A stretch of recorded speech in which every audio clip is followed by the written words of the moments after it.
Irmãos, com a paz do Senhor, estou muito feliz de estar aqui nesse segundo dia para a gente tratarmos do assunto escatologia, né? E eu vou ser sucinto, mais rápido, porque o relógio Acais, ele não retrocede, né? Deixa eu dar uma palavra antes, introdutória. Qualquer dúvida que você tiver, estava falando com um amigo que eu não tenho medo das perguntas, eu tenho medo das reuniões, que é por trás das perguntas, né? Mas eu não tenho medo de pergunta. Pode perguntar qualquer momento, em qualquer fase, você escreve e manda aqui para mim. Seria até bom você colocar seu nome, porque eu acho que não tem problema. Você se identificar e saber que você tem essa dúvida ou essa curiosidade, tá? Aí aquele que tiver dúvida em alguma situação, ele te manda um papel aqui na frente, que eu vou estar lendo e vou estar respondendo em nome de Jesus. Amém? Lá em Vitória, quando eu ministro, eu não consigo ministrar sem fazer esse feedback, né? E esse contato direto. E aluno perguntando, e eu tenho uma turma que é abençoada, irmão. Eu não vou falar o bairro não, mas eles fazem perguntas capciosas. Onde eu fui botar um professor no meu lugar, coitado do professor, desistiu. Aí, se você mesmo assim não quiser mandar um papelzinho, ficar com preguiça de escrever, você vai aqui no livro, ó. Isso aqui é a pergunta que me mandaram hoje. Aqui na página 1, tá vendo? Logos Editora, atendimento 27 99886 4317. É o meu WhatsApp. Você pode mandar também pelo meu WhatsApp, sem problema. Tá ok, irmão? Aqui já chegou mais, misericórdia. O sangue de Jesus tem poder, tem que orar. Amém, irmão? Deixa eu só responder outra coisa. Quando a Bíblia fala bem assim, que a interpretação, ela não é de particular, não é? É isso mesmo? Quando ela fala que não é de particular, não é que ela está falando que um texto, ele pode ser tudo e todos. Vou repetir. Quando a Bíblia fala que a Bíblia não é de particular interpretação, ela não está falando que ela pode ter todas as interpretações possíveis que seu cérebro maquinar. Não é assim. Ela tem uma interpretação só. A regra dos reformadores é qual? Quem lembra? A Bíblia interpreta a própria Bíblia. Então, o que você for procurar na Bíblia de interpretação, você tem que achar primariamente na própria Bíblia. Depois, aí você pega uma fase superior, para quem já conhece o texto. Você que estudou hebraico, você vai para a língua original, para ver o texto. E eu vou te provar a necessidade de traduções, de versões, quando eu falar sobre o estado intermediário da alma. Eu debati com um testemunho de Jeová, num hangout. Hangout é aquele ao vivo, né? E ele tinha uns textos interessantes. Mas aí, graças a Deus, eu não tenho uma Bíblia só em casa, eu tenho várias Bíblias. Tem inglês, espanhol, árabe, tem todas as línguas, eu acho. E você tem que acompanhar várias traduções para você chegar a um denominador comum, correto, pessoal? Então, vamos supor, um exemplo. Se eu falar uma coisa aqui, essa coisa ela não pode ter outras interpretações. É ou não é? Ou é? Não que meu antepassado esteja errado. Não que fulano de tal que passou para mim as informações esteja errado. É que essa informação na época dele ele não tinha, irmão. Vocês acham que a competência de Agostinho é maior do que a nossa? Nunca. Por quê? Em 1947 foi achado o quê? O rolo do Mar Morto, os manuscritos de Qumran. Todo o Antigo Testamento com datação de 200 a.C. O canon do Antigo Testamento foi fechado no ano 400. Então o texto é uma das maiores obras-primas da arqueologia no Brasil. Claro que ninguém fala, né, irmão? No Brasil não, no mundo, né?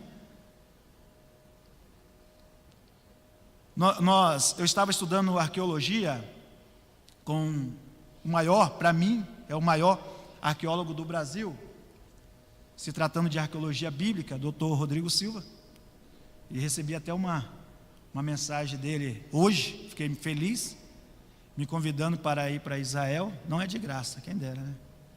Só para acompanhar. Quem dera se ele pagasse para mim, seria melhor ainda, aí seria a benção mesmo. Para a gente ir para Israel e tá lá para fazer o trabalho que eu faço na área de cultura, costumes e tradições. E mês que vem parece que ele vai lançar um livro, né? Eu falei que eu queria lançar o meu antes do dele, porque senão não dá para gerar concorrência. E quando eu estudava a arqueologia, tinha um pastor lá da igreja deles, eles não congregam com a mesma igreja que nós congregamos. Esse pastor, ele fazia um trabalho de engenharia em Israel, e os pedreiros deles pegaram uma pedra e deram para ele, para o pastor.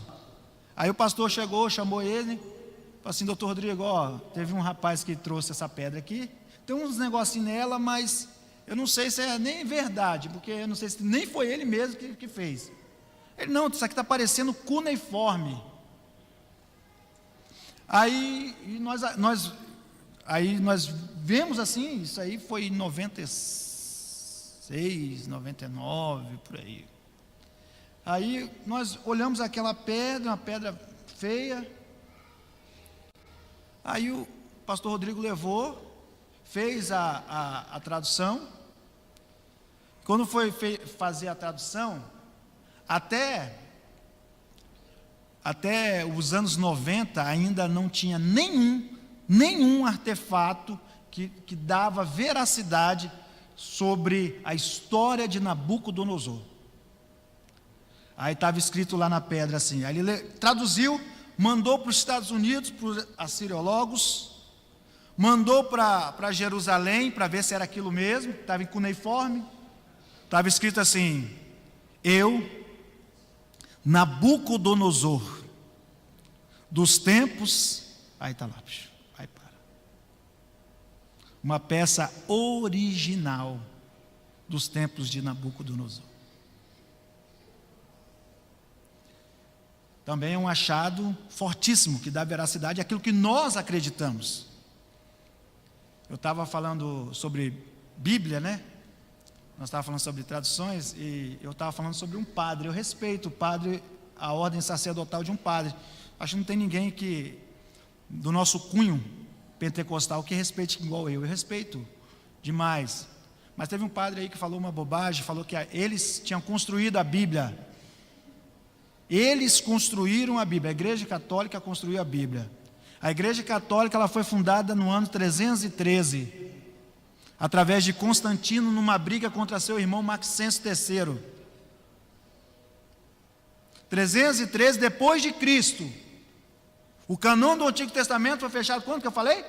400 anos antes de Cristo, irmão. No ano 170 foi achado no próximo ao Mar Morto, ao rio Tigres, um documento chamado Diatessaron. Alguém sabe o que é isso, Diatessaron? Harmonia dos Evangelhos. Sabe o que é a harmonia dos Evangelhos? É você pegar os 4 e fazer um só. Então, irmão, a Bíblia é muito antes. O que você carrega nas mãos, irmãos, é verdadeiro. O que você carrega nas mãos é real. É por isso que tanta gente fala assim: Leonardo, você já estudou tudo, você não tem dúvida de nada? Nada, não tenho dúvida de nada na Bíblia, irmão. Nada. Tem algumas traduções que fazem, sim, tem.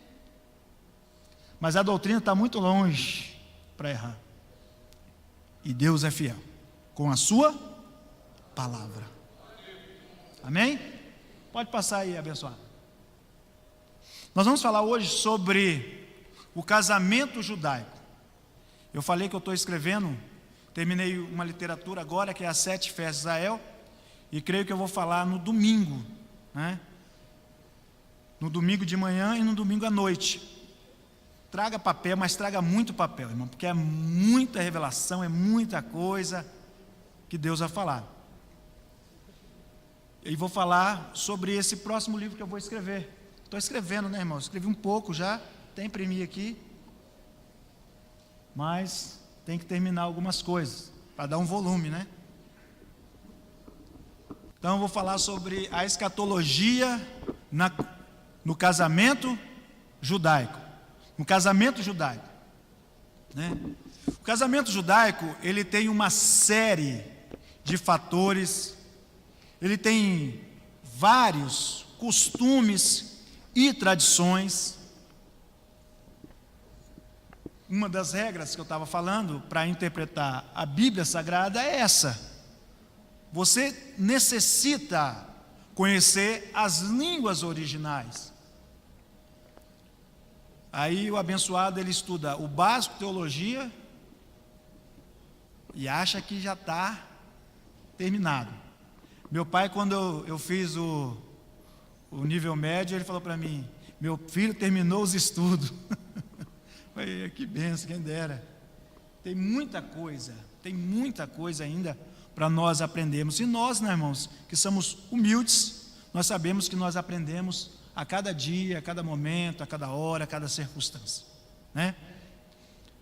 Quando não se conhece muito bem a língua, você parte para uma outra forma, que tem até um teórico, né? Charlier, eu não gosto de citar teórico, mas Charlier, no livro Hermenêutica Fácil e Descomplicada de Esdras Costa Bento, ele cita o seguinte: que você conhecer as línguas originais, mas não conhecer a cultura na qual o texto foi elaborado, não adianta, irmão. Aí eu coloquei aqui no livro: é como uma areia, é como um grão de areia num deserto.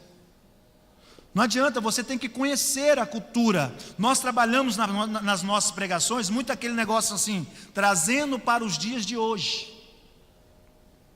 Trazendo para os dias de hoje, mas naquele tempo, irmão, morar na região de Tiro, Sidom, na região de Haifa, que é a região de Zebulon, que é a região marítima, morar na beira da praia não era questão de status, era questão apenas de moradia, pessoas que tinham uma necessidade de morar ali para ser pescador ou algo assim. Não era uma questão de a pessoa tinha que... Não, ele morava lá, então ele morava na beira da praia, morava em Cafarnaum, região marítima, então ele tinha um poder aquisitivo grande. Não, nada disso. Jesus era pobre. Alguém tem dúvida que Jesus era pobre aqui? Alguém tem dúvida? Jesus era pobre, irmão.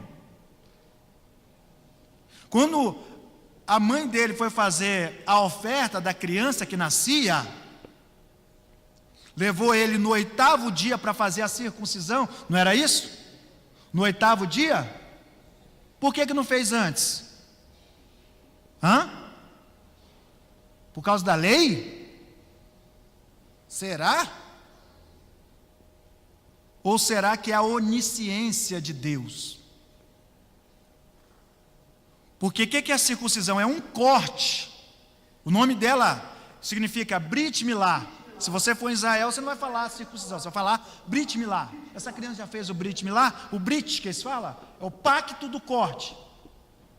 Essa criança já fez? Porque você tinha que cortar a região da glande com o prepúcio. A criança, sumariamente, quando você corta, o que acontece? Sangra. A criança só fabrica vitamina K, que é responsável pelo processo de hemostasia, que é o processo de coagulação, somente no 8º dia. Por isso que Deus mandou no 8º dia. Nós queremos ser fiel, né? Não, eu quero um 7º. Não pode, vai matar a criança. Então tudo tem um porquê. uma forma, uma fórmula, e isso é detalhado principalmente na cultura. Quando a gente fala de cultura judaica, a gente não queremos judaizar a igreja de modo nenhum. Mas a cultura, ela é importante porque você vai conhecer. Você vê uma pessoa de calça de bocas de sino, você vai lembrar dos anos 70. Você vai lembrar, porque eu não lembro.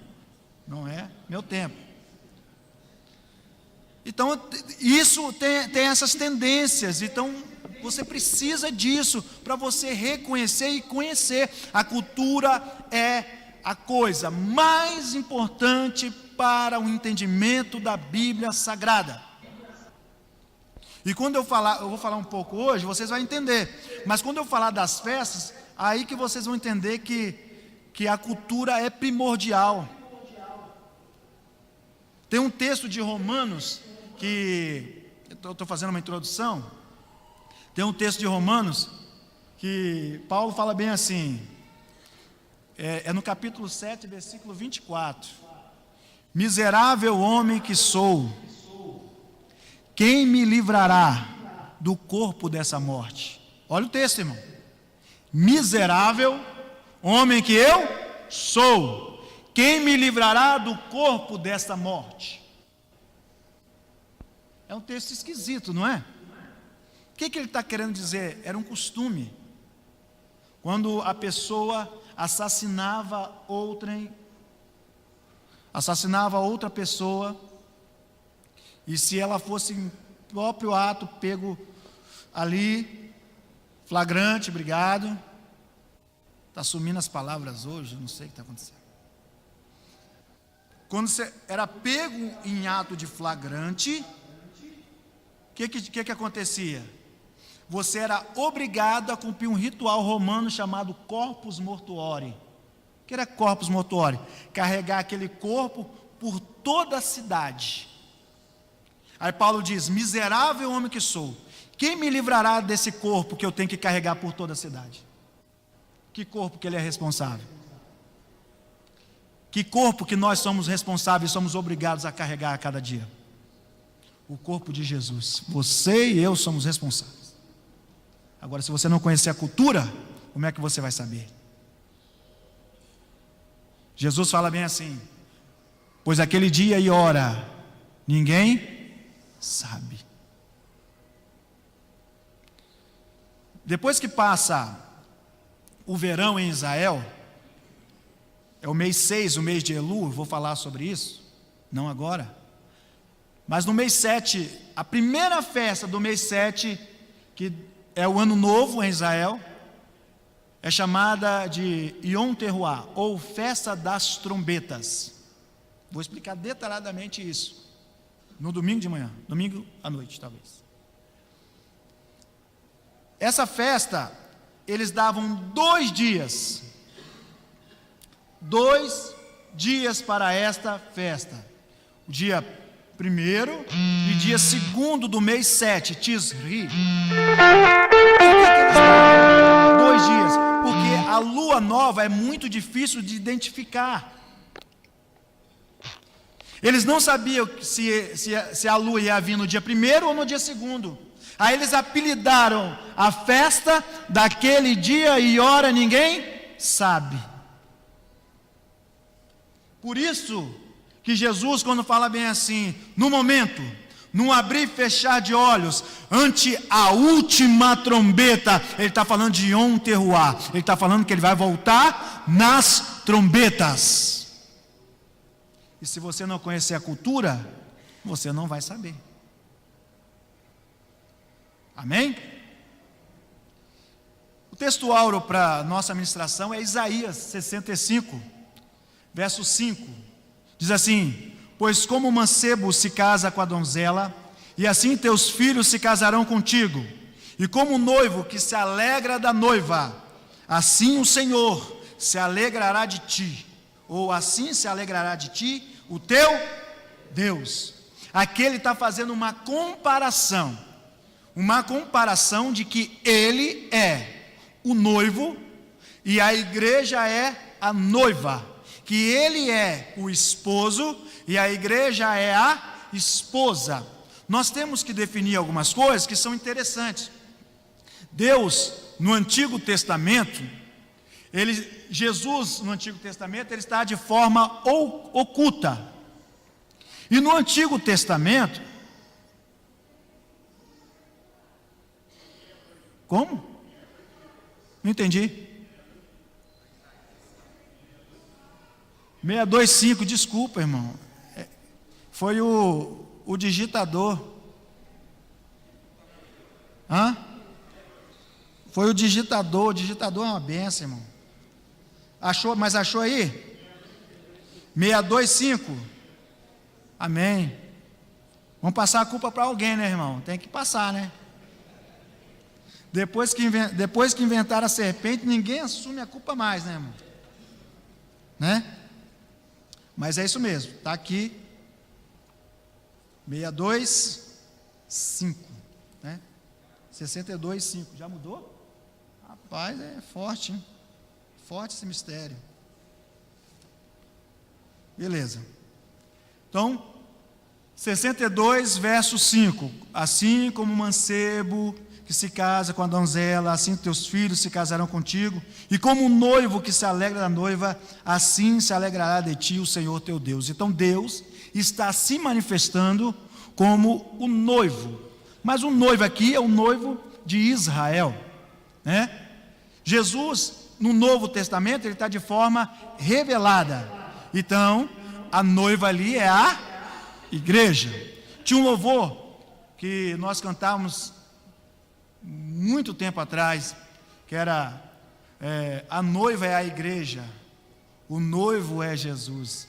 A noiva vai subir revestida de esplendor, de pureza e santidade. Não é isso mesmo? Quem conhece o louvor aqui? Não conhece? Não. A noiva é a igreja, o noivo é Jesus. A noiva vai subir, revestida de poder, de pureza e santidade. Ela não vai subir medíocre, desarrumada, nada disso não, irmão. De glória e esplendor. Passa o próximo. Pode passar o próximo, por gentileza. O casamento no Oriente. O casamento no Oriente, ele recebe um nome. E o nome que ele recebe é Kiddushin. Diga, Kiddushin. Não, fala mais forte, irmão. Você não comeu feijão, não? Kiddushin. Isso. A palavra Kiddushin, ela significa santificação.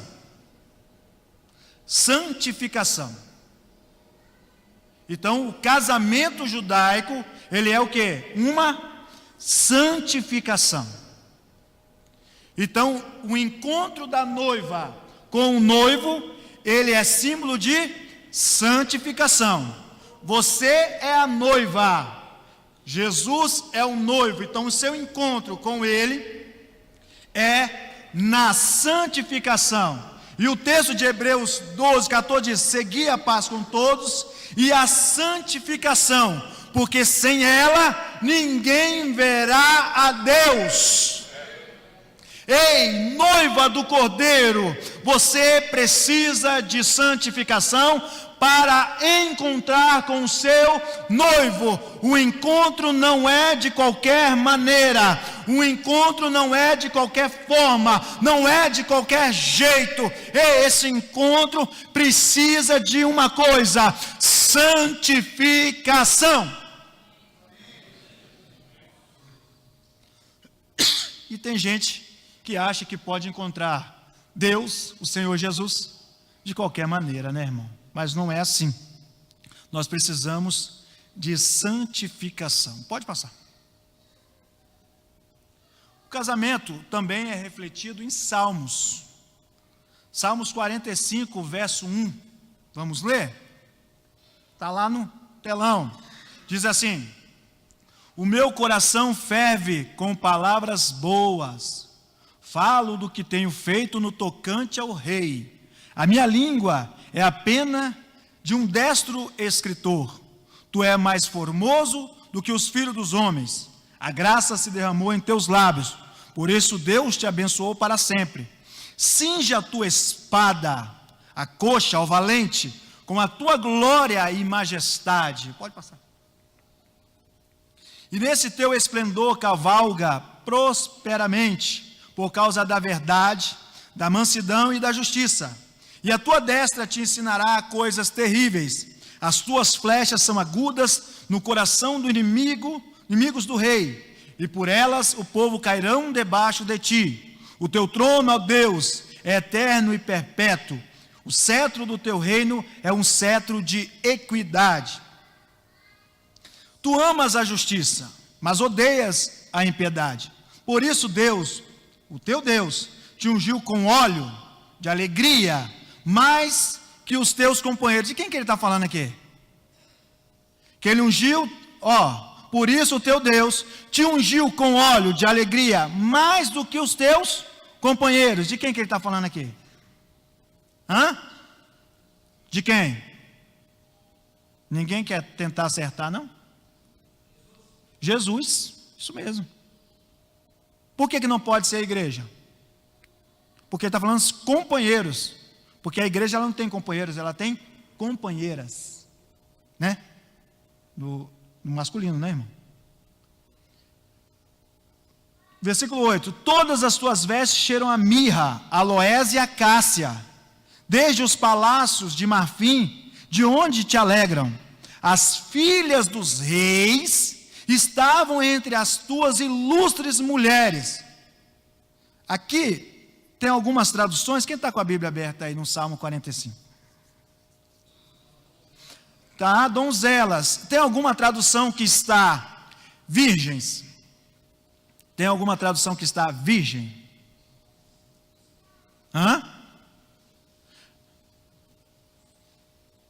Porque donzela, eu não sei se você tem essa dúvida, mas o termo donzela, quando é citado na Bíblia Sagrada, ele está se referindo às virgens.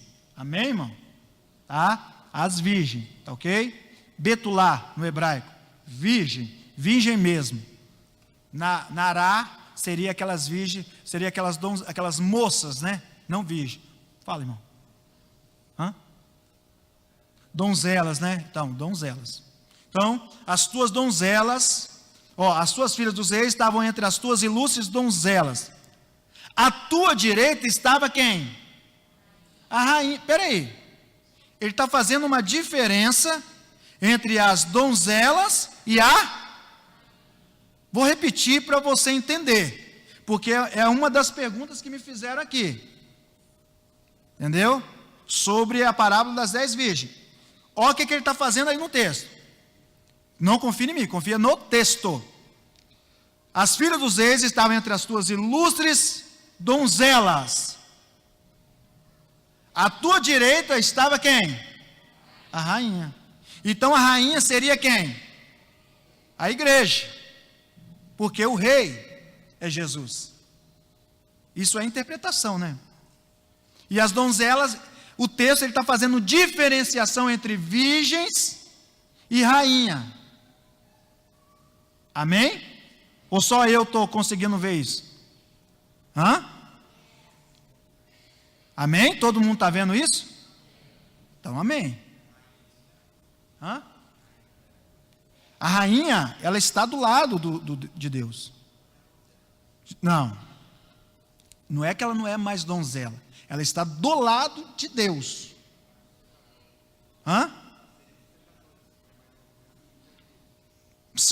Nesse caso, sim. O texto de Efésios diz que nós teremos que encontrar com ele sem mácula. Mas nós não temos mácula. O que significa aquilo? Você tem pecado, irmão? Tem? Claro que tem, né? Todos nós pecamos e estamos destituídos da glória de Deus. Romanos 3, 23, Romanos 3, 10. Não há um justo, vírgula, nenhum sequer. Essa vírgula que mata, né? Isaías fala assim, a nossa justiça, aquilo que nós pensamos que fazemos justiça, é como trapo de imundícia. Então, mas se nós estamos do lado dele, Obrigado, hein?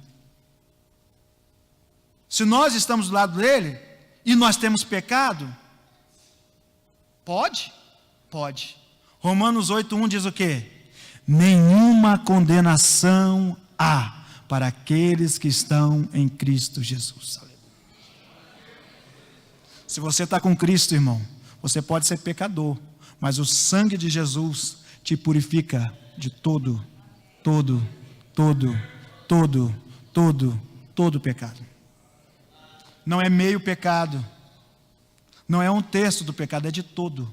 Se andarmos na luz, como na luz Ele está, temos comunhão uns com os outros, e o sangue de Jesus nos purifica de todo pecado, aleluia. Martinho Lutero, ele estava se martirizando, Martinho se martirizando, não é redundância, ele estava se martirizando, e Satanás pegou um quadro, numa visão, ele tinha visão, se ele tinha visão, como é que eles falam que o pentecostalismo nasceu na Rua Azusa? Não, irmão, o pentecostalismo nasceu lá na igreja primitiva, quando Deus derramou os dons espirituais, irmão. Aí, ele tendo uma visão que o diabo escrevendo lá, você faz isso, você faz isso, você faz isso. Aí ele começou a se martirizar e começou a clamar pelo sangue do Senhor Jesus. Aí, na visão, ele viu que um anjo apagou aquele quadro e escreveu lá: o sangue de Jesus te purifica de todo o pecado, aleluia.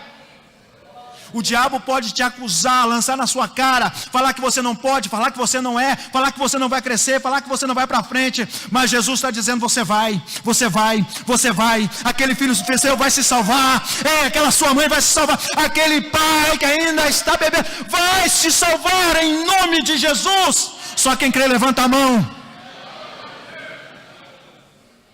Eu acredito, né, irmão? Temos que acreditar, né?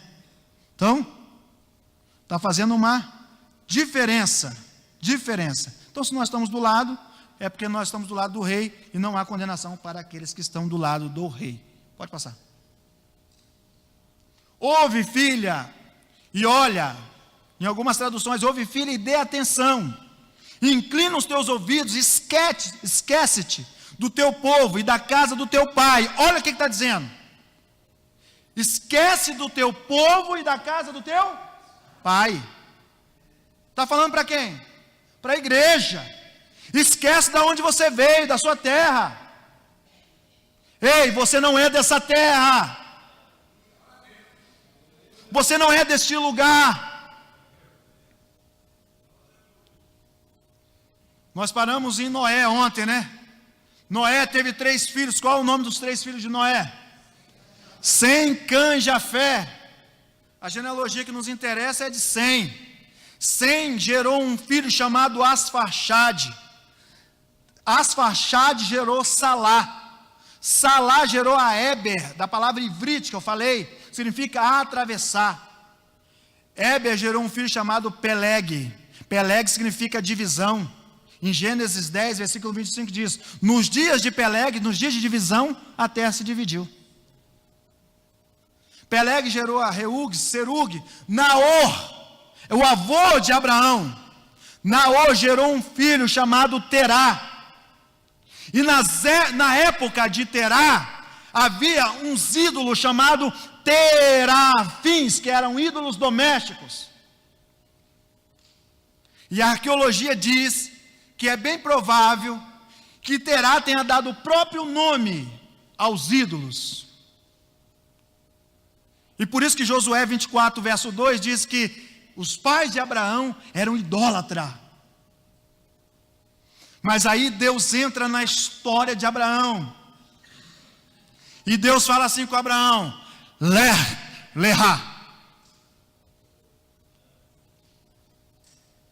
Lerá. Sai por ti. Não sai pela sua mãe, não sai pelo seu pai, não sai porque é status servir a igreja, não sai por ninguém, sai por você mesmo, Abraão. Sai da tua terra e da tua parentela. Esse termo sair, no hebraico significa se mover. Você tem que se mover. Mas no aramaico é diferente.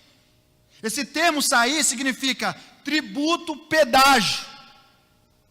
Sabe o que significa isso, irmão? Para você sair dessa posição que você está, e se você quer um novo começo, um novo recomeço na sua vida, você precisa pagar um preço.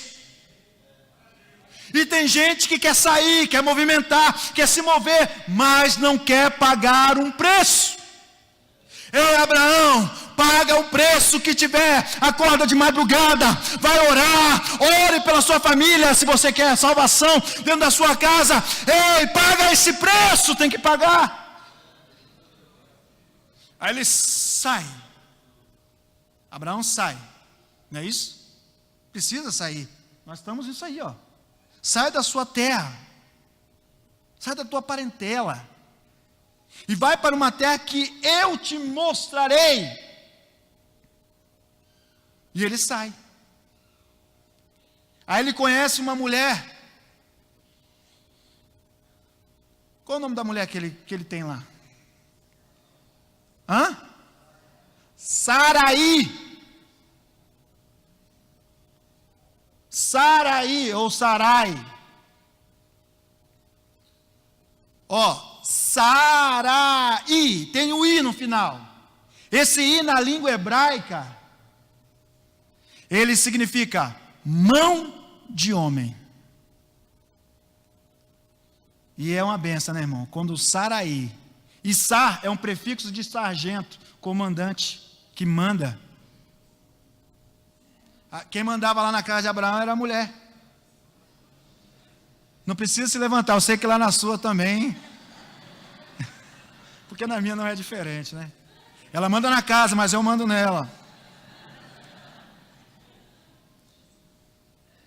Saraí, mão de homem. Quando tinha a mão de homem dominando, o que ela fez? Ela fez uma coisinha só, que até hoje perpetua isso. A guerra entre judeus e árabes. Ela mandou ele se juntar com a concubina Agar e ter um filho, porque ela não acreditou na promessa. Mas Isaías já falava sobre isso. Isaías já falava. O que Isaías falava? Como uma terra, como raiz de uma terra, como raiz de uma terra. A raiz é boa, mas a terra é? A terra é seca, a terra é árida. A raiz é boa, mas a terra é mais forte. A raiz é boa, porque ele é essa raiz, Jesus. Mas a terra é seca. Aí lá em Romanos explica um pouco para nós. Romanos 11:26. De Sião virá o libertador, e todo Israel será salvo. De Sião virá o libertador. Quem é o libertador? Jesus. Essa palavra Sião significa terra árida. Então de uma terra árida virá como raiz de uma terra seca. Aí o que acontece? Deus fala, de ti, Sara. Aí tem que mudar o nome, tem que tirar a mão do homem. Quando Deus tira a mão do homem, as coisas começam a fluir. Pega isso para sua casa. Não coloque a mão onde você não deve colocar. Não faça o que não tenha que fazer. Deixa Deus fazer. Tirou a mão. Assim, você vai ter um filho. Aí ela dá um sorriso. Itzhak. Ela riu assim. Itzhak, Itzhak. Aí só porque você riu, o nome dele vai ser Sorriso. Itzhak. Isaac. Sorriso. Aí deu um filho para ele. Filho para ele. Mas como é que era a terra? Seca. Como é que era o ventre de Sara? Seco. Por isso que quando você abre Mateus 1, Mateus capítulo 1, abre aí. Vamos manusear a Bíblia Sagrada. Livro da geração de Jesus Cristo. Aí fala que ele é filho de Davi primeiro. Davi, por que Davi? Quem foi Davi? O maior rei de Israel. Então, Mateus está falando de uma genealogia real. Entendeu? Mateus está falando de uma genealogia real. Para você entender um pouco dos evangelhos, temos o primeiro evangelho, que é o livro de Mateus. Ele fala de Jesus como rei. E ele tem uma genealogia real. Depois, qual é o evangelho? Eu esqueci qual é o próximo? Marcos. Marcos, ele fala de Jesus como servo. Marcos tem genealogia? Não, porque servo, escravo, não precisa de genealogia. Aí teve uma pessoa que me perguntou assim, né, os abençoados. Perguntou assim, Leonardo, Mateus fala a parábola do semeador. Marcos também, mas tem um negócio que é diferente. Eu falei, fala, benção. Eu falei assim, Mateus fala, a uns foi dado 30, a uns foi dado 100, 60 e 30. Mateus fala, a um foi dado 100, 60 e 30. E Marcos? Marcos já fala diferente. Marcos fala, a uns foi dado 30, 60 e 100. Aí ele falou assim, tem resposta para isso? Eu falei, claro que tem. Porque Mateus fala de Jesus como rei. E o rei tem que começar de cima para baixo. E Marcos fala de Jesus como escravo, como servo. E o servo tem que começar de baixo para cima. Aleluia. Lucas fala de Jesus como um homem perfeito. João fala da águia voando. Jesus como Deus. Aí agora nós entramos nele. Livro da geração de Jesus Cristo, filho de Davi, filho de Abraão. Mas Abraão não gerou sozinho, ele gerou com quem? Com a terra seca. Quem era a terra seca? Sara. Abraão gerou Isaac, Isaac gerou a Jacó, Jacó gerou a Judá e seus irmãos. De Judá e Tamar, domingo eu explico isso. De Judá e Tamar, gerou um gêmeo chamado Pérez e Zerá. Pérez gerou a Esrom, Esrom gerou a Arão, Arão gerou a Abinadab, Abinadab gerou a Nasson. Isso mesmo? E Nasson gerou a Salmão, não é Salmão, é Salmão. Salmão com a prostituta Raabe, gerou um camarada chamado Boaz. Boaz com Ruth. Boaz foi o remidor. Olha só a história de Ruth. Ruth era moabita. Ela se juntou com uma mulher chamada Noemi, que habitava nas cercanias de Israel. E ela disse assim, o teu Deus será o meu Deus. Está falando da igreja gentílica que se juntou com Israel, com o Deus de Israel. Assumiu o Deus de Israel para si. E o Senhor Jesus, que é Boaz, ele é o remidor. E uma coisa que é mais interessante, sabe qual que é? É que Boaz é tipo de quem? Cristo. Ruth é tipo de quem? A igreja. A união entre Boaz e Ruth, Jesus e a igreja gerou um filho chamado Obed. Sabe o que significa Obed? Servo. A união da igreja com Jesus não gera o melhorzinho da igreja, o bonzinho da igreja, o homem mais sábio da igreja, gera servo. Não tem ninguém maior do que ninguém aqui. A única coisa que tem aqui nos olhares de Deus é aqueles que foram gerados por Ele, e só tem servos aqui. Tem servo aqui, irmão? Tem servo aqui? Tem servo. Nós estamos em quem? Boaz e Obed gerou a quem? Jessé. Diz a tradição judaica, não tem na Bíblia, tá, irmão? É a tradição judaica. O nome da mãe de Davi era uma prostituta chamada Netzevet. Por isso que Davi, ele não morava em casa. Ele morava com as ovelhas, porque o pastor, ele tinha que ser porta das ovelhas. Era um lugarzinho fechado, aqui como se fosse aberto. Ele vinha e ficava aqui. Mas tinha uns abençoados, por isso que fala lá em Apocalipse, mas os cães ficaram fora. Tinha uns abençoados que eu vou em casa tomar um café.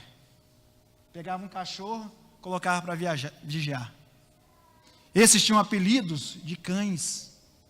Pessoas que têm uma responsabilidade, mas não zela pela sua responsabilidade. Deixa eu só contar um pouquinho da história de Davi, que eu acho legal. Davi estava lá na porta vigiando as ovelhas, matando urso, matando leão. De repente chega na casa de Saul um homem chamado Samuel, com um pote de azeite na mão. Meu Deus! E nesse pote de azeite, ele pega Saul e derrama azeite sobre ele. Tinha azeite? Tinha azeite na casa? Tinha azeite na casa. Aí Saul pisou na bola. Aí está levando Samuel de novo. O que ele está levando na mão? Azeite. Aí tem aquelas campanhas. O azeite na casa. Não é só azeite na casa que presta, não. Você vai entender isso. Aí ele leva o azeite. Só que aí passa Abinadab, Samar, Eliabe, só homem forte. Falou assim, não, nenhum desses não. Ainda tem o Catã. Ainda tem o Catã. O que é Catã? O medíocre. Na nossa tradução está o menor. Tem uns abençoados que falam bem assim: eu não sou isso não, varão. Eu sou o menor da casa de Israel. Meu irmão, quando você fala isso, sumariamente, você está falando que você é o maior da casa de Israel. A falsa humildade, ela gera um problema. Porque o menor da casa de Israel era quem? Davi. E Davi foi o maior rei de Israel. Aí você fala, eu sou o menor. Você é o rei? É. Por que você não fala que você é Eliabe, Samar, Abinadab? Ninguém quer ser, né, irmão? Aí, eu não posso derramar azeite. Chama lá o medíocre. Aí, uma cadeira foi colocada assim. Aí ele sentou. Quando ele sentou, começou a unção. Vou repetir para você pregar isso na sua igreja. Quando ele sentou, começou o quê? Agora sim, nós podemos usar o azeite como o Espírito Santo.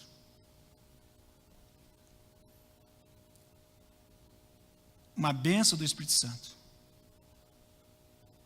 Repeplé, refleflé, sei lá o nome disso. Tinha repleplé? Tinha. Tinha. Não tinha? Tinha azeite.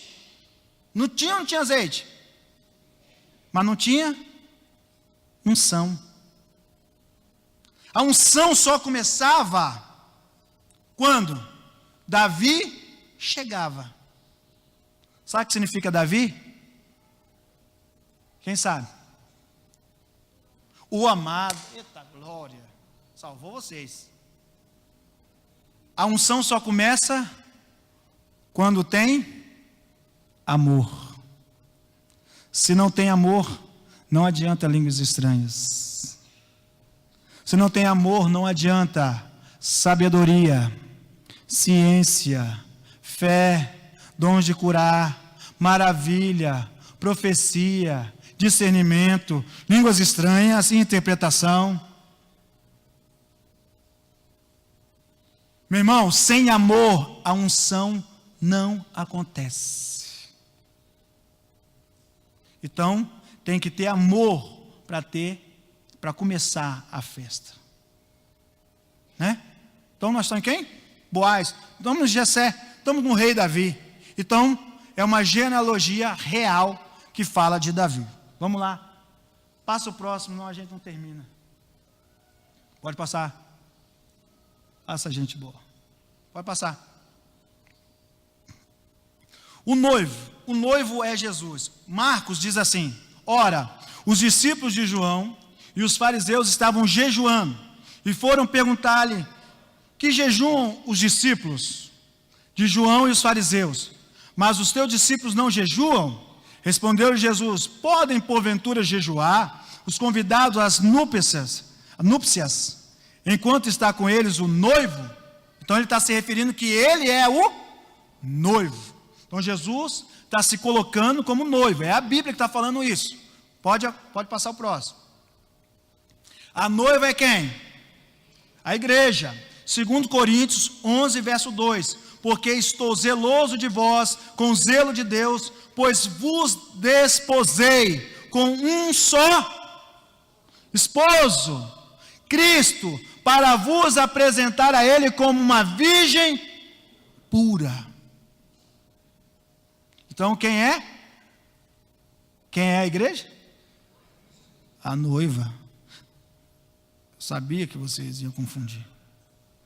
Não confunda as virgens com esse texto. Ele está dizendo que ela vai se apresentar como uma virgem pura. Não é as 10 virgens não. Amém? Você quer fazer? Pode. Amém, irmãos? Não vou tomar tempo, viu? A pedido. Pode passar. Pode passar. Pode passar também. Pode passar.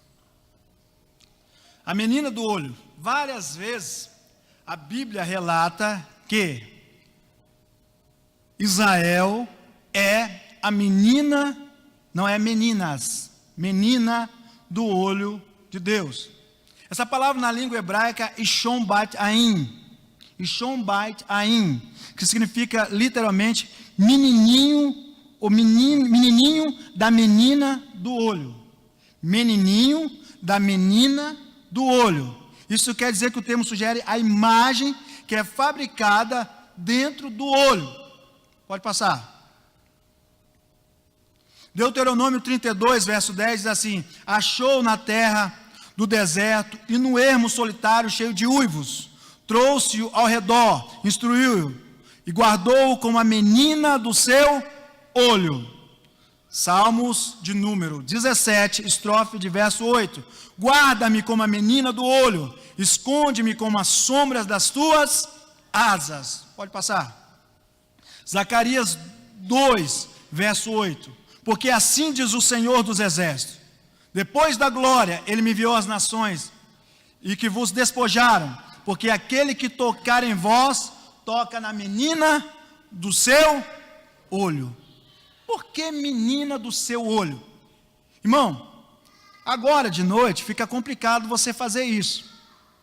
Mas amanhã de manhã, você que é casado, chega diante do seu esposo, se você estiver perto dele, você vai olhar dentro dessa bolinha preta dos olhos dele.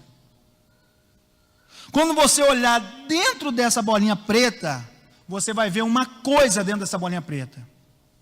Sabe o que é? Você mesmo. Isso, sabe o que é isso? Menininho da menina dos olhos. Mas sabe por quê que essa imagem é refletida? É porque eu estou perto de Deus.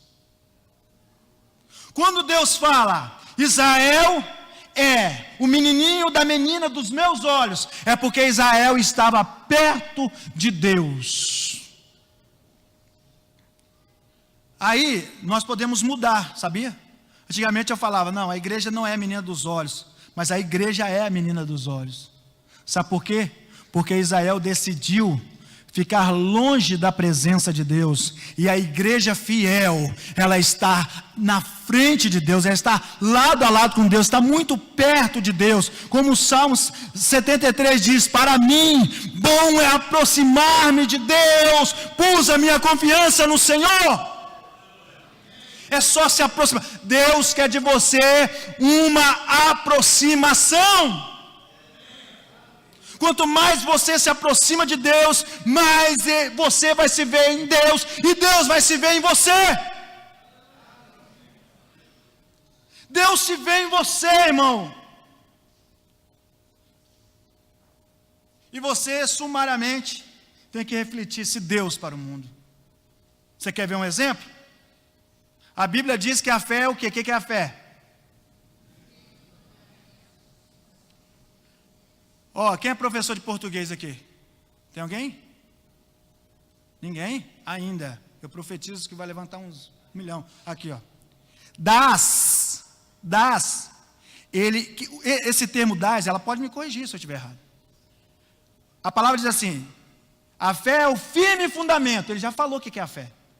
Esse das, ele vai explicar o que é a fé. Concorda, não é isso? Ele vai explicar. Isso é português. No original também está assim, dessa forma. Então a fé é o firme fundamento. Quem estuda teologia sabe, tem a fé salvífica, uma fé vulgar, né? Aquela fé que você fala, eu tenho fé nesse avião que ele vai chegar lá. Isso é uma fé vulgar. A fé como dom espiritual, né? E a fé salvífica é quem? Quem é a fé salvífica? Jesus, ele é o autor e consumador da fé. Você quer que eu explique melhor? 1 Coríntios 3, verso 11, se eu não me engano. Não poreis outro fundamento que não seja esse, Jesus Cristo. Então quem é o fundamento? A fé é o quê? Então Jesus é a... Você quer que eu explique melhor? Vamos explicar melhor. Aí Jesus estava numa casa pregando, e a casa começou a encher, e não dava mais para a gente. Aí tinha um quarto chamado ali em cima. Aí quatro pessoas pegaram o paralítico, levaram até lá em cima e desceram ele. E quando desceram ele, Jesus pega e cura aquele camarada. Só que antes, ele fala uma coisa: e vendo a fé deles. Na melhor tradução, e vendo a fé neles. Se ele é a fé, então o que ele viu? Ele viu ele mesmo dentro deles. Aleluia. Será que se Jesus olhar para você, ele vai ver ele mesmo dentro de você? Ele mesmo nas suas atitudes? Ele mesmo no seu casamento? Ele mesmo na sua vida cristã? Jesus está olhando para você e quer ver ele refletido em você. Pode passar. A primeira vinda, misericórdia. Eu vou adiantar sem o slide, porque senão não vai dar. A primeira vinda é marcada pelo noivado. Aí eu já vou tocar direto. O noivado. O noivado em Israel, geralmente os meninos se casavam quando eles faziam o bar mitzvah. O que era o bar mitzvah? Bar, filho, mitzvah, mandamento. No domingo, não perca, eu vou falar uma coisa do bar mitzvah que você nunca ouviu na sua vida. Jesus fez o bar mitzvah com 12 anos de idade. Geralmente, as meninas faziam com 12 e os meninos faziam com 13. Porque na cultura judaica, a menina amadurece primeiro que o homem. Isso é mentira, né, irmão? Mulher amadurecer primeiro que o homem. Homem amadurece já quando nasce. Na cultura. Mas Jesus, para demonstrar que ele já era amadurecido, esse termo amadurecido também é o termo para zaquém, zacar, barba, ancião, é tipo de responsabilidade. Quando ele passava por esse bar mitzvah, você via que o menino estava apto para assumir os negócios que o pai dele fazia. Se ele tinha uma empresa de pesca, agora quem ia assumir era o filho dele. Por isso que quando Maria vai encontrar com Jesus, ele fala assim: eu vim para tratar dos negócios de meu pai. Eu passei pelo bar mitzvah, agora estou preparado para assumir os negócios do pai, né? A escolha, pode passar isso aí. A escolha, pode passar. A escolha da noiva. Como é que era a escolha da noiva? O menino, geralmente, no Oriente Médio, algumas vezes o menino escolhia sim, não era todas as vezes, não. Mas geralmente quem escolhia era o pai do rapaz. Era o pai do rapaz. Entendeu isso? Quem escolhia era o pai do rapaz, o noivo. Então ele escolhia: eu vou escolher uma noiva para você. E esse costume também foi para a Bíblia, porque quem escolheu a igreja, quem elegeu a igreja foi quem? Deus. Deus elegeu a igreja antes da fundação do mundo. Então você foi escolhido para ser igreja. Aí ele chegava para o filho e falava assim: filho, vamos lá na casa da sua noiva hoje. Aí o menino pegava e separava um dinheiro bastante razoável, muito dinheiro. Pegava dinheiro e levava. Aí ele pegava também um contrato chamado ketubá. Um contrato chamado ketubá. E taça de vinho. Taça de vinho para beber. Taça de vinho. Quando ele chegava em frente à casa dela, junto com seu pai, ele batia na porta. Pode bater? Ela não podia abrir a porta, irmão. Ela não podia abrir a porta sem antes o pai dela olhar e ver que era uma pessoa de confiança na janela. Aí ele olhava: é de confiança, pode abrir. Aí ela abria. Porque poderia ser um ladrão. Geralmente quem batia na porta era ladrão, para ver se a pessoa estava em casa ou não, para furtar a casa.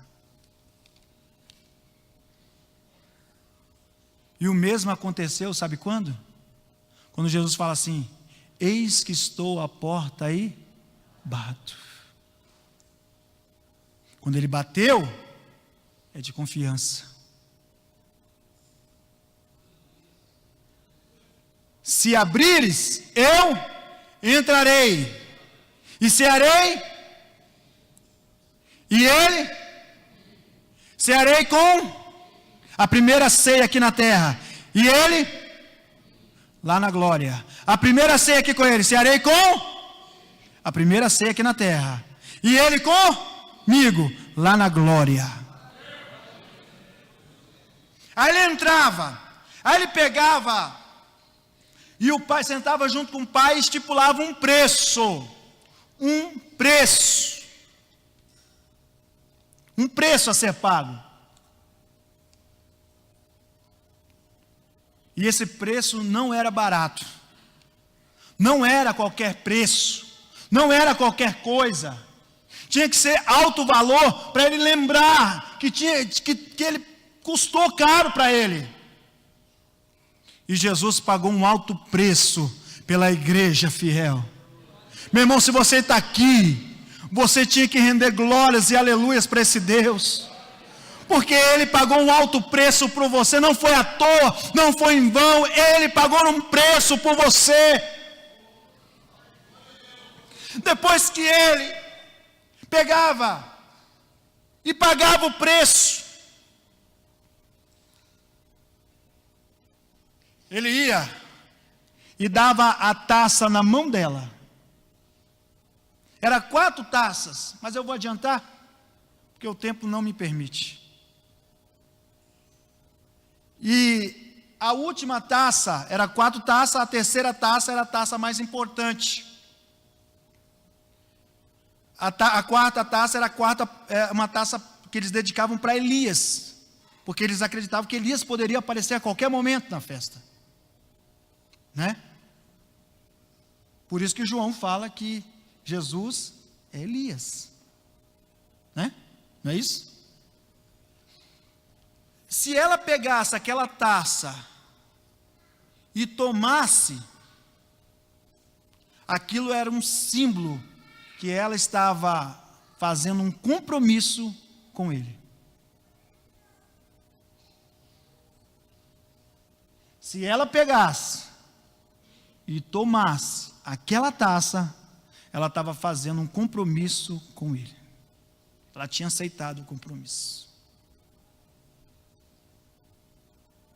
E sabe aonde nós assumimos esse compromisso?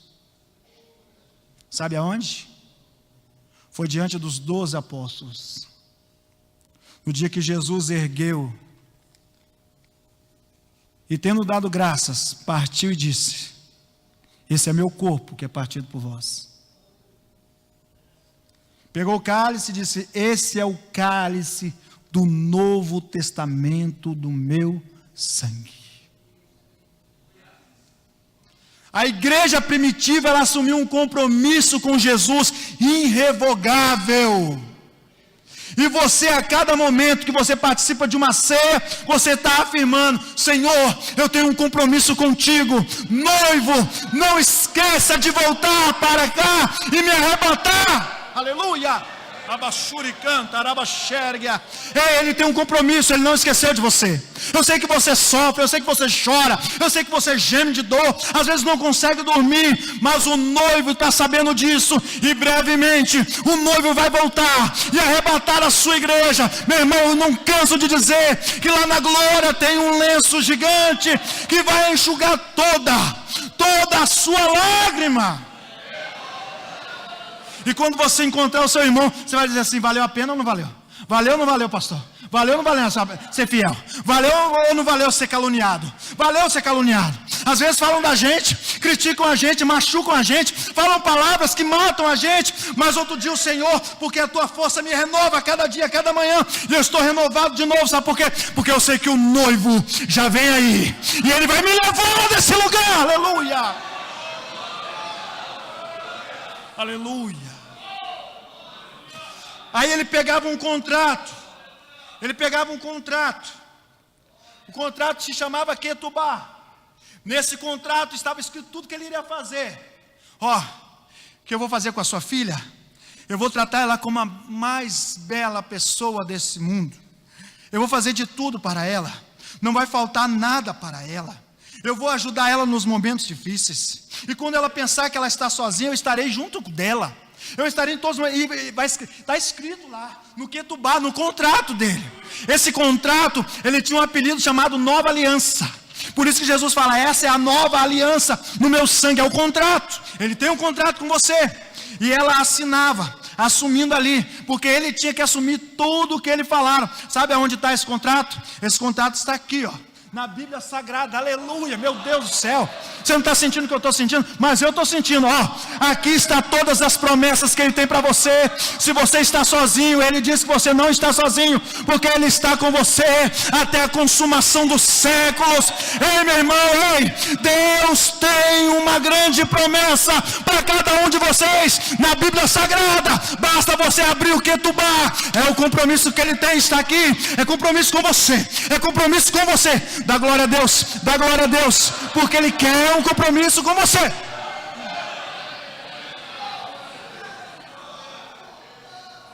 Só quem pode adorar, só quem fez compromisso. Só quem fez compromisso, aleluia. Labassuri cantaraba xergue. Cantarabagoa, de plasto e de flá. Echarabagandaraba subirraia cantoré. Deus, em nome de Jesus. Meu Pai, em nome de Jesus, nós estamos ouvindo a Tua palavra, Deus. Mas teu Espírito Santo está passando aqui nesse meio. E se essa pessoa não é batizada ainda, toque nela agora, em nome do Senhor Jesus. Seja batizado. Abra a boca e rasgue em língua estranha. Labassuri harabagandaraia. Arabassubi. Canchorebagandarabassuri. Arabassubi raia. Aleluia. Aleluia. E quando ela assinava o termo. Ele dizia assim para ela, assim, ó, fica tranquila, eu vou preparar um lugar para a gente morar, e em breve eu vou voltar. Foi a mesma coisa que ele falou, não se turbe o vosso coração. Credes em Deus, mas credes também em mim. Na casa de meu pai há muitas moradas. Se não fosse, eu não vou, teria dito, vou preparar-vos um lugar. Ei, noiva do Cordeiro, não se turbe o vosso coração. Ei, Ele está preparando um lar para você morar. Nesse lar não tem dor, nesse lar não tem choro, nesse lar não tem mágoa, nesse lar não tem decepção. É aquilo que você passou hoje. Eu falo para uma irmã aqui que passou uma grande decepção hoje. Em nome de Jesus, nesse lugar não tem isso, porque o noivo está preparando o melhor lugar para você.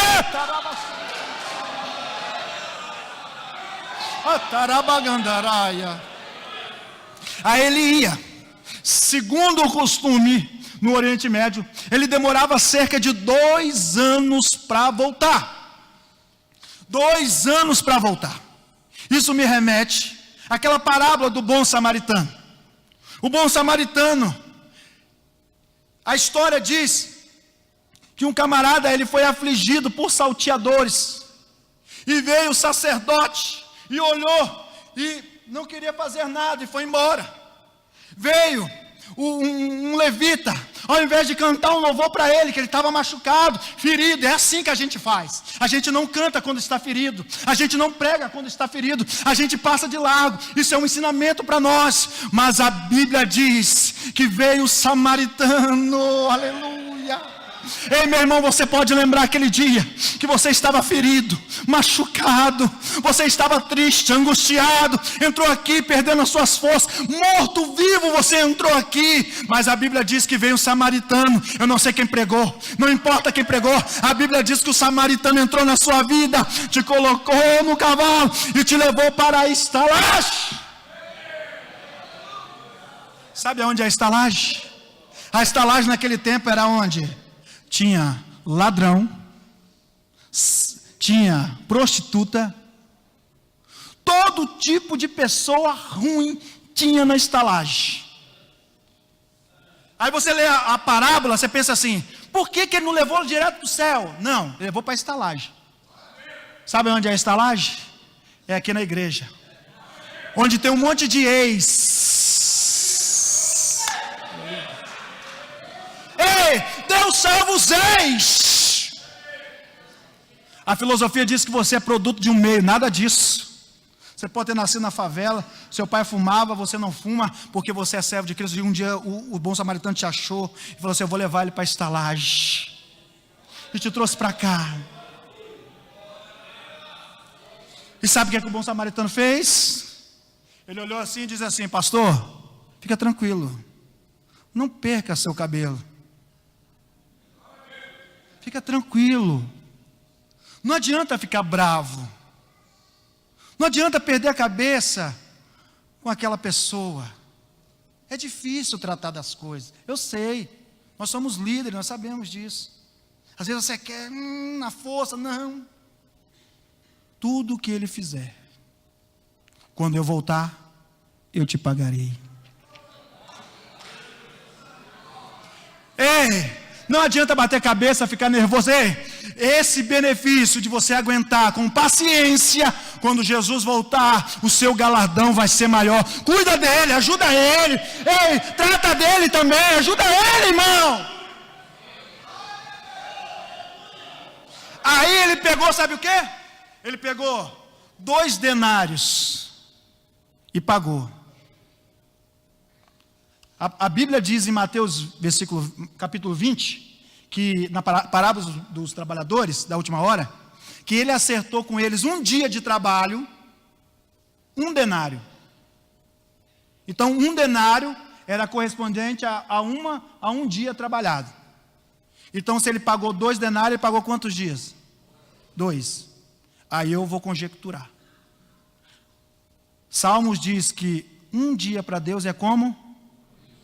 Então ele já acertou 2.000 anos. Aí nós estamos em 2018, é bônus track, irmão. Ei, o bom samaritano já está voltando aí. Ele já está vindo, irmão. Só que o noivo não poderia buscar a noiva. Quem decidia ele buscar a noiva era o pai. Só o pai que decidia. Só o pai. Aí quando o pai falava assim, ó, tá tudo preparado, vamos examinar a casa, ver se está boa. Sim. Aí ele chegava para o amigo do noivo e dizia assim, fala para ela se preparar. E o Espírito Santo é aquele que diz assim, ó, não endureça o vosso coração. Se você não aceitou Jesus, irmão, levanta a sua mão e aceita agora. Porque o noivo já está falando, olha, ele está vindo aí. O pai dele já deu a ordem. Ele já vai voltar. Se prepara, ornamenta, dons espirituais. Aliás, a noiva não poderia casar sem participar de um ritual chamado mikveh. Mikveh é o banho da purificação. Banho lembra o quê? Batismo. Ei! Aquele que crê em mim será? Mas eu não estou dizendo que quem não for não vai ser salvo. É apenas a analogia que a Bíblia está cumprindo, tá, irmão? Mas quem não for batizado e aceitar Jesus, sinceramente, vai ser salvo sim. Não deu tempo para ele batizar. Só tem um problema. Tem um problema. Ele não vai reinar. Sabia? E o reino fala do milênio. Toda vez que você lê reino na Bíblia, reino no milênio. Por isso que fala, até que esse evangelho seja pregado. O evangelho de qual? O evangelho do reino. Não está falando de arrebatamento, que você precisa pregar o evangelho para Jesus voltar, não, irmão. Ali é o evangelho do reino. Reino fala do milênio. A Bíblia diz que tinha um homem perto de Jesus. Estava perto de Jesus. Mas a Bíblia diz em João, coloca para mim, João 3, verso 3. Olha o que a Bíblia diz. E eu já vou terminar, pastor. Fica tranquilo, senão perde mais cabelo ainda. João 3:3, respondeu-lhe Jesus, em verdade te digo que se alguém não nascer de novo, não pode ver. Não pode? Para você ver o reino, você só precisa o quê? Nascer de novo. Existe uma diferença entre ver o reino e entrar no reino. Inglaterra é um reino monárquico, né? Isso mesmo? Isso mesmo? Lá tem rei. Tem como ver o reino? Tem. Como assim ver o reino? Irmão, reino é só para quem governa. Então tem como você ver quem governa? Tem. Eles vê de longe a família real, lá dentro da casa, dentro do palácio. Mas eles fazem parte do reino? No sentido filosófico faz parte, mas eles não governam. Porque quem governa é quem? A família? Deu para entender isso? Senão você não vai entender isso aqui não. Então, existe aquele também que só vai ver o reino. Vai estar lá, mas ele só vai ver. O que é ver o reino? É não poder governar. Bota o 5 agora, por gentileza. 5. Jesus respondeu: em verdade, verdade te digo que se alguém não nascer da água e do Espírito, não pode entrar no reino. Agora, ver reino é só você mudar, só aceitar Jesus. Agora, entrar no reino para governar, você precisa de quê? Nascer da água e do Espírito. O que é nascer da água? Batismo. Como aquele rapaz não entendia nada de doutrina, ele falou assim: Senhor, lembra de mim no teu reino. Aí Jesus falou: infelizmente, esse não conhece nada de doutrina, ele tem faltado dos cultos de doutrina, tudo. Você não é batizado, te conheci agora, 9 horas da manhã. Na hora terceira, quando a gente pegou a cruz lá, eu peguei de um lado, você pegou para outro. Conheço há pouco tempo, mas você me aceitou, não é? Você nasceu de novo, mas o que eu vou te dar é o paraíso. Não vai deixar de ser salvo, mas não vai governar no milênio. Entendeu? Entendeu isso? Amém? Irmãos, para a gente concluir,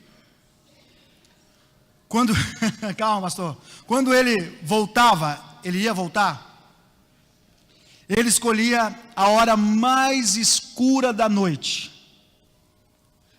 A hora mais escura da noite. Geralmente, ele escolhia a lua nova. A lua nova. Isso me remete a um texto, quer dizer, 2 textos que falam sobre tempestade. E agora nós vamos terminar. O primeiro texto que fala de tempestade, Jesus estava no barco, né? E o que aconteceu? Ele dormiu. Aí ele despertou e salvou a tripulação daquele barco. Esse primeiro evento fala do ministério de Jesus na terra,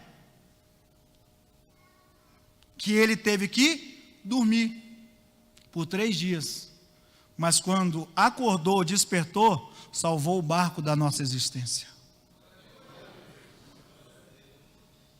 E é interessante, irmão, que eu falo para você, eu não deixo de fazer uma mensagem, mas um culto evangelístico também. Às vezes o barco está balançando, está sofrendo o vento, está balançando. E Jesus lá, na almofada, sabe fazendo o quê? Dormindo.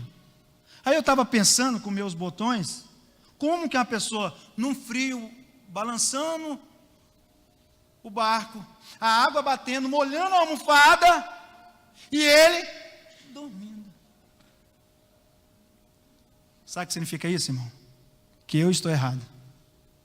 Porque eu não imaginei o que era para imaginar. Porque se a água estivesse batendo lá, forte assim, ele teria acordado. Se a água estivesse batendo forte assim, molhava a almofada, ele teria acordado. Sabe o que isso me explica? Esse lugar que você está sofrendo aí, essa redoma que você está, existe um lugar nela que o vento não bate tão forte assim. Existe um lugar nesse barco aí que você vive nele, que a tempestade não machuca tanto. Existe um lugar aí, que é o lugar onde Jesus está, que o vento não vai balançar o seu barco e você não vai ficar com medo, é só você achar aonde Jesus está. O segundo evento, ele fala de um evento onde Jesus não está no barco. Jesus está no monte com o Pai. E o barco começa a balançar. É o que está acontecendo agora. Está balançando, o vento está sendo ao contrário. A tempestade está batendo. E Jesus vai descer lá do monte, lá da comunhão com o Pai, e vai vir socorrer a igreja. A Bíblia diz que ele veio na 4ª vigília da noite, entre 3 e 6 da manhã. É o momento mais escuro da noite. Sabe que quando ele vai aparecer na sua vida? É no momento mais escuro da sua vida. O momento mais escuro ele vai entrar na sua vida e vai mudar o seu barco. Amém? Dá tempo da gente falar alguma coisa? Pode deixar? Vamos se colocar de pé, vamos fazer uma oração. Amém. E Ele pode vir a qualquer momento, irmão. Eu deixei ter um monte de gente assim para a gente saber que Ele pode vir a qualquer momento. E eu vou pedir por gentileza para você, que serão os dias cruciais da sua vida, mas agora serão os 3 minutos cruciais da sua história. Eu vou pedir para você fechar os seus olhos. E nós estamos falando de arrebatamento. E se o arrebatamento fosse hoje, irmão? E se o arrebatamento fosse agora? Será que você é uma pessoa responsável? Será que você é aquela pessoa que perdoa? Ou ainda você guarda aquela mágoa daquele irmão ou daquela irmã? Feche seus olhos. Imagina comigo, o último dia. Você é aquele crente volúvel, aquele crente mesquinho, aquela pessoa que acha que não importa falar mal dos outros irmãos, falar mal da pessoa, do pregador, de outra pessoa, não importa, você acha que isso não interfere na sua salvação, não vai dar em nada. Você é uma pessoa que calunia, mata, mas você está aqui dentro. Mas hoje é o dia do arrebatamento. Feche seus olhos, imagina comigo. Será que você está tão certinho assim? Será que você está tão ajustado assim? Será que as coisas estão certas na sua vida? E você tem certeza e bate no peito, eu vou ser arrebatado. Então vamos entrar no dia do arrebatamento. O dia do arrebatamento, irmão, não vai ser um dia como outro qualquer. O dia do arrebatamento não vai ser um dia como o dia de hoje, ensolarado. Não, vai ser aquele dia cinza, aquele dia triste, que você vai despertar pela manhã e vai dizer, as coisas estão diferentes. Feche seus olhos, imagina comigo. As coisas estão diferentes, as coisas estão esquisitas, o dia está feio. Mas você não vai se importar porque você acha, pelo seu egoísmo, que Deus tem que esperar você consertar a sua vida. Aleluia. E você vai sair para trabalhar, fazer seus afazeres como qualquer dia, porque para você não importa. E você sai para trabalhar, e você começa a ver, irmão, acidentes por toda parte. Aí você começa a imaginar da pregação, das mensagens, da escola dominical. Você vai dizer assim, não, Ele me daria um tempo para me melhorar, para me perdoar aquela irmã, para me acertar a minha vida. Ele me daria um tempo, eu sei que Ele me daria um tempo. E você vai continuar.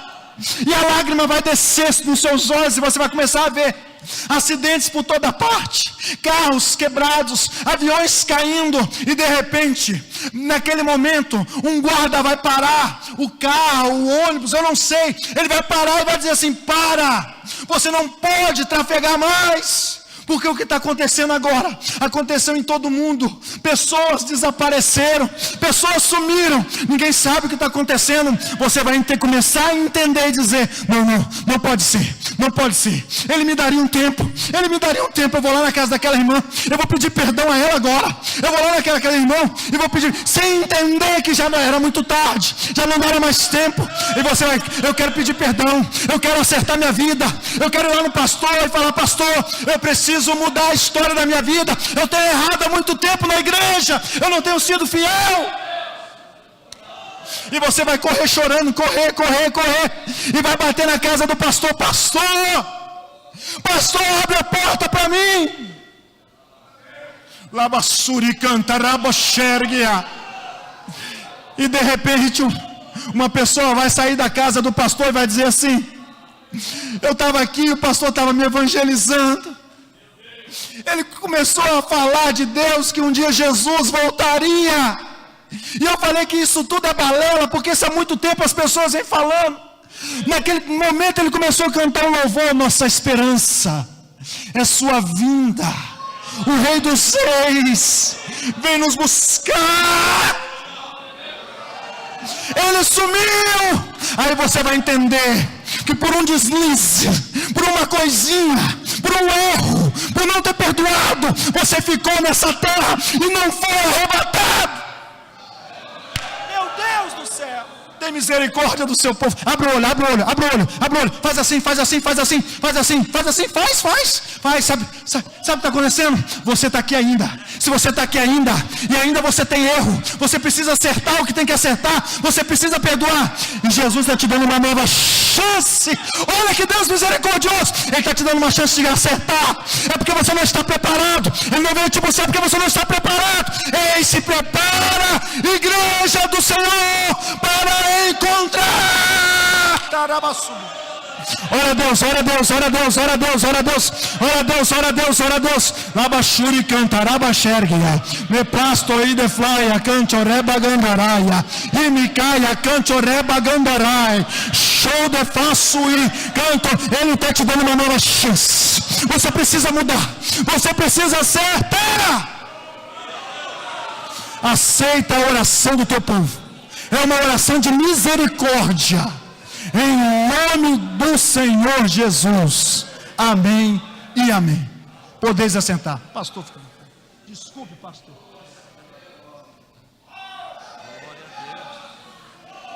Glória a Deus. Pode ficar em pé, meus queridos irmãos.